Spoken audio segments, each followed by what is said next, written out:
Hi, welcome to my channel. ನನ್ನ channel ಇನ್ಯಾರು subscribe ಆಗಿಲ್ಲ ಅಂದರೆ ಪ್ಲೀಸ್ ಸಬ್ಸ್ಕ್ರೈಬ್ ಆಗಿ ಹಾಗೆ ಪಕ್ಕದಲ್ಲಿರೋ ಬೆಲ್ ಐಕಾನ್ನ ಪ್ರೆಸ್ ಮಾಡೋದನ್ನು ಮಾತ್ರ ಮರಿಬೇಡಿ.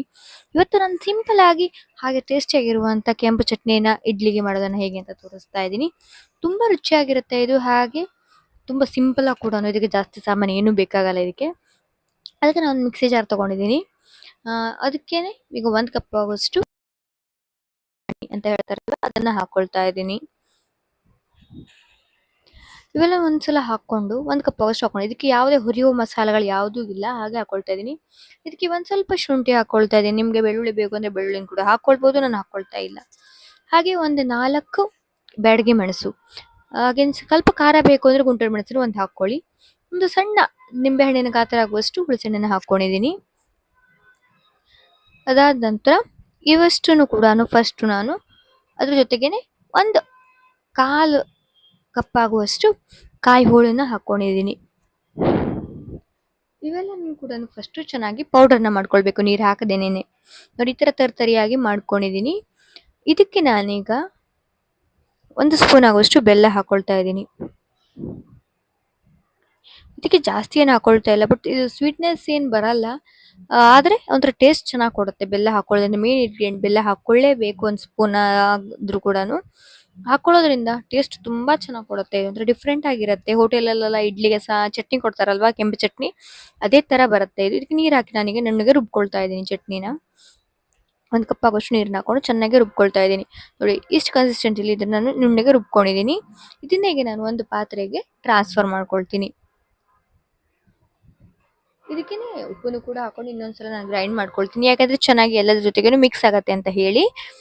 ಇದಾದ ನಂತರ ಚೆನ್ನಾಗಿ ಮಿಕ್ಸ್ ಮಾಡ್ಕೊಂಡು ಒಂದು ಪಾತ್ರೆಗೆ ಗ್ರೈಂಡ್ ಮಾಡ್ಕೊಂಡು ಹಾಕೊಂಡಿದ್ದೀನಿ. ನೋಡಿ, ಇದಿಷ್ಟು ತಿಕ್ಕಾಗಿದೆ, ಅಂದರೆ ಹೋಟೆಲ್ ಕೊಡೋ ಚಟ್ನಿ ಎಷ್ಟು ತಿಕ್ಕಾಗಿರಲ್ಲ. ಇದಕ್ಕೆ ನೀವು ನೀರು ಹಾಕಿ ನೀವು ಕನ್ಸಿಸ್ಟೆನ್ಸಿ ಎಷ್ಟು ಬೇಕು ಅಂತ ಅಷ್ಟಕ್ಕೆ ಇದನ್ನ ಅಡ್ಜಸ್ಟ್ ಮಾಡ್ಕೊಳ್ಬೋದು. ನೋಡಿ, ಸ್ವಲ್ಪ ನೀರನ್ನು ಹಾಕಿ ನಾನು ಅಡ್ಜಸ್ಟ್ ಮಾಡ್ಕೊಳ್ತಾ ಇದ್ದೀನಿ. ಅದಾದ ನಂತರ ಇದನ್ನ ಒಂದ್ಸಲ ಈ ಥರ ಚೆನ್ನಾಗಿ ಮಿಕ್ಸ್ ರೆಡಿ ಮಾಡ್ಕೊಂಡಿದ್ದೀನಿ. ಅದಾದ ನಂತರ ಇದಕ್ಕೆ ಈಗ ನಾನು ಒಗ್ಗರಣೆನ ಹಾಕೊಳ್ತಾ ಇದ್ದೀನಿ ಸಿಂಪಲ್ ಆಗಿ. ಇದಕ್ಕೆ ಒಂದು ಒಗ್ಗರಣೆ ಹಾಕೊಳ್ಳೋದಕ್ಕೆ ಒಂದು ಚಿಕ್ಕ ಪಾತ್ರೆನ ಇಟ್ಕೊಳ್ತೀನಿ. ಅದಕ್ಕೆ 1 ಸ್ಪೂನ್ ಆಗುವಷ್ಟು ಕೊಬ್ಬರಿ ಎಣ್ಣೆನ ಹಾಕೊಂಡಿದ್ದೀನಿ. ನಾನು ಯಾವಾಗಲೂ ಅಷ್ಟೇ ಅಡುಗೆಗೆ ಕೊಬ್ಬರಿ ಎಣ್ಣೆನ ನಾನು ಯೂಸ್ ಮಾಡೋದು. ಅದಕ್ಕೆ 1 ಸ್ಪೂನ್ ಆಗುವಷ್ಟು ಸಾಸಿವೆನ ಹಾಕೊಳ್ತಾ ಇದ್ದೀನಿ. ಸಾಸಿವೆ ಚೆನ್ನಾಗಿ ಸಿಡಿಯೋದಕ್ಕೆ ಸ್ಟಾರ್ಟ್ ಆದ ನಂತರ ಇದಕ್ಕೆ 1 ಸ್ಪೂನ್ ಆಗುವಷ್ಟು ಉದ್ದಿನ ಬೇಳೆನ ಹಾಕ್ಕೊಳ್ತೀನಿ.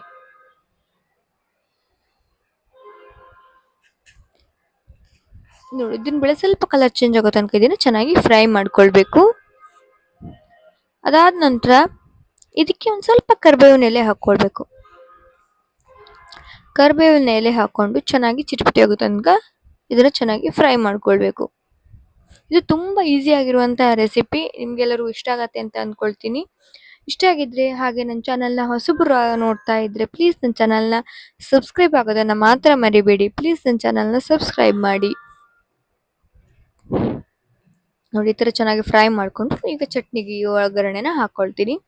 ಒಗ್ಗರಣೆ ಹಾಕ್ಕೊಂಡು ಹೋಟೆಲ್ ಸ್ಟೈಲ್ ಮಾಡುವಂಥ ಇಡ್ಲಿ ಚಟ್ನಿ ಹಾಕೊಳ್ಳುವಂಥ ಕೆಂಪು ಚಟ್ನಿ ರೆಡಿ ಆಗಿದೆ. ಇದು ನಿಮ್ಗೆ ಇಷ್ಟ ಆಗಿದೆ ಅಂದ್ಕೊಳ್ತೀನಿ. ಇಷ್ಟ ಆಗಿದ್ರೆ ಲೈಕ್ ಮಾಡಿ, ಶೇರ್ ಮಾಡಿ, ಕಮೆಂಟ್ ಮಾಡಿ, ಹಾಗೆ ನನ್ನ ಚಾನಲ್ನ ಫಾಲೋ ಆಗೋದನ್ನು ಮಾತ್ರ ಮರಿಬೇಡಿ. ಪ್ಲೀಸ್ ನನ್ನ ಚಾನಲ್ನ ಲೈಕ್ ಮಾಡಿ, ಹಾಗೆ ನಾನು ವಿಡಿಯೋಸ್ನ ಕೂಡ ಡೈಲಿ ಫಾಲೋ ಮಾಡಿ. Thank you.